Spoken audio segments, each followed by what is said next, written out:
A bird's note on a wonderful book. Before lunch, Angela Thirkell. Um, I am at 35%, I guess, or so, into the book, and I love it. It is on the list of 1,000 novels everyone must read, and for good reason, in the comment section. Indeed, we have quite a few resplendent, radiant characters, some of them radiating joie de vivre, le français, vivre à fond, flow, as in the classic by Mihaly Csikszentmihalyi, the classic of psychology, which explains that we should bring in intensity, concentration into our lives. Flow is also known as being in the zone, the moments we have when we are in control, when we are at the top of the game. And Mihaly Csikszentmihalyi has done experiments with his team, and we expect that people say, well, I'm in the best mood, I'm very happy when I'm at home on the couch doing nothing, watching TV. No, it's we are at our peak in flow, in the zone, when we are challenged, when in fact there are few rules for flow, which we would do well to bring in our daily activities so that we increase our life satisfaction. We bring it to the intensity of, I will repeat this mantra, this word flow.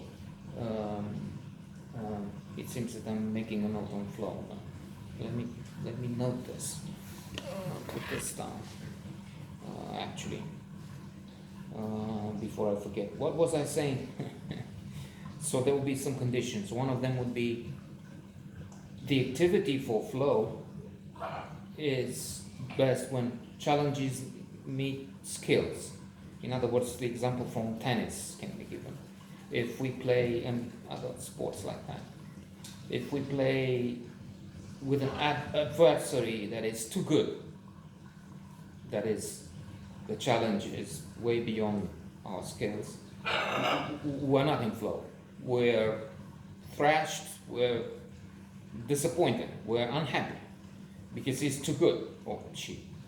The opposite is also true when we play with someone who is no match for our talents, limited as they may be. We're bored. I mean, we keep winning, but we don't get any response. He's responding with the ball in the net always, all across the field, into the wild. So that would be one, the feeling of being in control. Time is relative.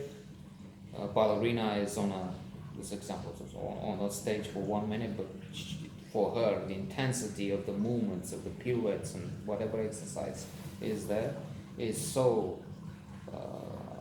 overpowering, so overwhelming that for her it feels like hours, like she's been there a day or so. And we know the moments we love that pass in a second.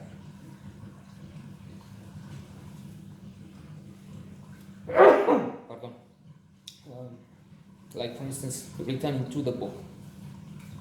We read such a book and we read for 1 hour and it feels like minutes have passed. And so reading can be a flow activity, by the way.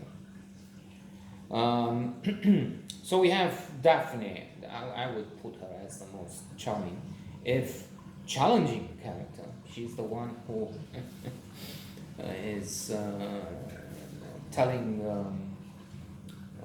uncomfortable truths to people. I'm thinking of Lady Bond. Lady Bond is a neighbor with a lady, aristocratic position, used to being listened to, and for instance, at one point she wants to write some letters. She needs the help of someone. Her secretary is gone. Daphne Stono is, and her family, they are in somewhat dire straits. They don't have lots of money, so she has to work, and she's, oh, I'll help you. I can type. And the lady presumes she will come and will help her just like that. She's used with getting things just like that. But as they discuss, okay, so I'll come.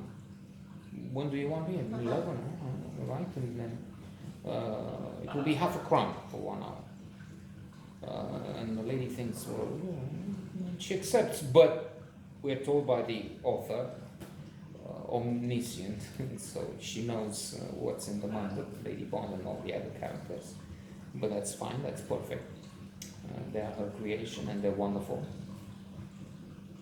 A pleasure to read about them, especially Daphne again. So she's accepting, but we're told she had no intention of paying anything otherwise. And then she's also told that her typewriter, once they work on the letters, is ancient.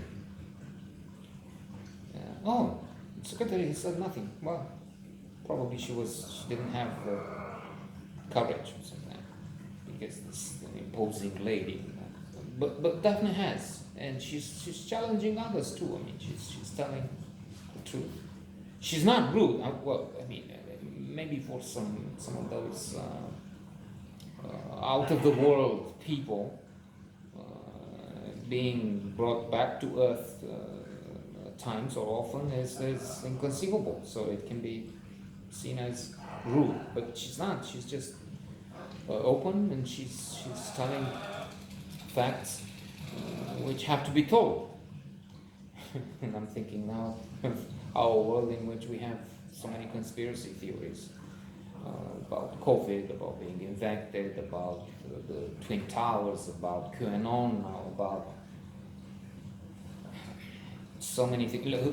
Jewish lasers from space that have started the fires in California. I mean, on the one hand, it's amusing, and we can say, well, the human mind has imagination, but on the other hand, to believe such things,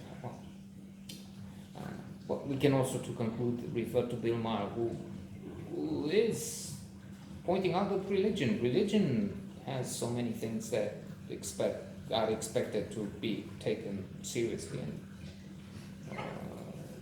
dragons and I don't know what in the Bible, and so many things that are there, but are not just incredulous, simply, well, I was going to say not wrong, but they have to be interpreted as myths, not facts.